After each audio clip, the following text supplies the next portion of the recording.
En collaboration avec Desjardins, l'Union des producteurs agricoles, on a la chance d'aller en apprendre un peu plus sur le beau métier d'agriculteur-agricultrice. Aujourd'hui, Vincent Lessard de la ferme Loulou est avec nous. Bonjour, M. Lessard, ça va bien?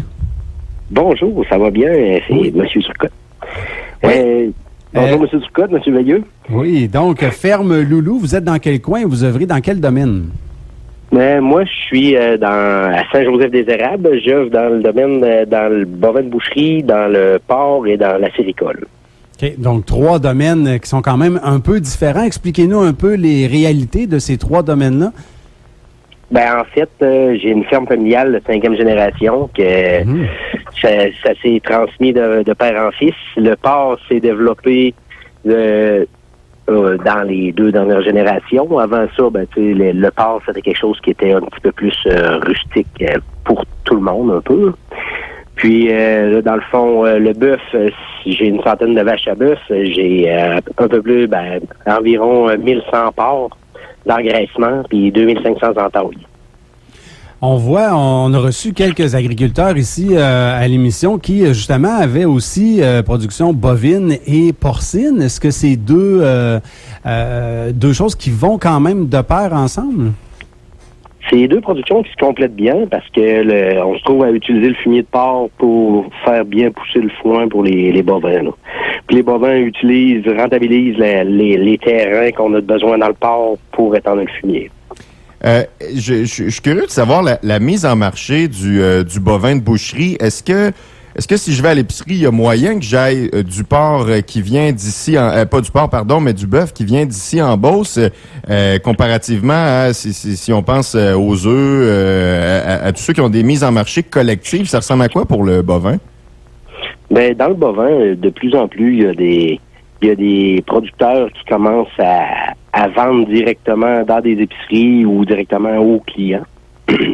Mais c'est quelque chose d'encore pas assez en demande, mettons, peut-être un peu trop marginal.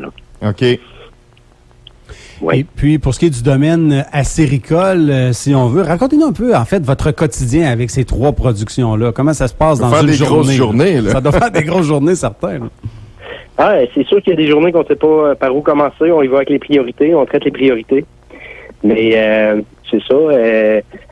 Dans ce temps-ci, comme aujourd'hui, là, j'étais dans les foins. C'est mon porc, la production porcine me prend environ en moyenne 1h30 par jour. Si je compte les semaines où est-ce qu'il y a les lavages ou qu'il y a les expéditions, ça me prend beaucoup plus de temps. Sinon, il y a des journées où est-ce que je vais prendre à peu près 15-20 minutes de tournée, puis ça me permet de faire d'autres travaux au champ, comme dans ce temps-ci, ou d'aller à la cabane à sucre. Vous dites que vous êtes dans les foins. Si je me trompe pas, on est plus tard que d'habitude. En quoi la météo a impacté les foins cette année? En fait, pour réussir à faire un bon foin, il faut qu'il soit fauché une journée, fané, puis dans la même journée, puis le lendemain, on le râpe, puis on le ramasse. Okay. Mais ça prend au moins 40 heures de beau temps sans pluie. Puis là, il y a toujours le risque qu'il y ait de la pluie qui nous prend au bout du nez, puis la pluie se trouve à faire baisser la qualité du foin. Là. Fait qu'on a retardé un petit peu les travaux au champ à cause de ça. Si on regarde, vous êtes une ferme de 5e génération, c'est exceptionnel. Qu'est-ce qui vous a marqué le plus ou qu'est-ce qui la plus grande percée, si on veut, technologique dans vos domaines de production, ce serait quoi environ? Oh boy! C'est pas une question, hein? T'sais, comment ça a évolué? Parce que vous avez vu vos parents, j'imagine, vos grands-parents aussi. Vous avez vu un peu qu'est-ce qui s'est passé. C'est quoi qu'est-ce qui a le plus évolué aujourd'hui en 2022? Ce qui a beaucoup évolué, je dirais, c'est la quantité de terrain qu'on a besoin pour une entreprise aujourd'hui.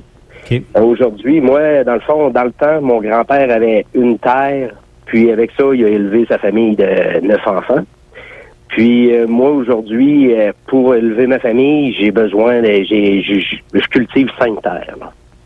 Fait que la différence entre les deux est énorme, là, le nombre de terrains que j'ai à entretenir, puis à utiliser, dans le fond, dont j'ai besoin, et il est vraiment beaucoup plus grand. Là. OK. Pour au niveau de la production, en fait, soit de bœuf ou de porc, vous avez rajouté ça par après ou vous avez toujours été là-dedans? Moi, depuis que j'ai acheté, j'ai toujours été dans le porc et dans le bœuf. Là. C'est sûr qu'on a fait des améliorations, des rénovations, puis on a rentré la technologie dans les bâtisses. Là. J'ai rentré des systèmes plus à jour, plus électroniques. Puis des alarmes. Comme ce matin, on a manqué de courant aujourd'hui. Ben oui.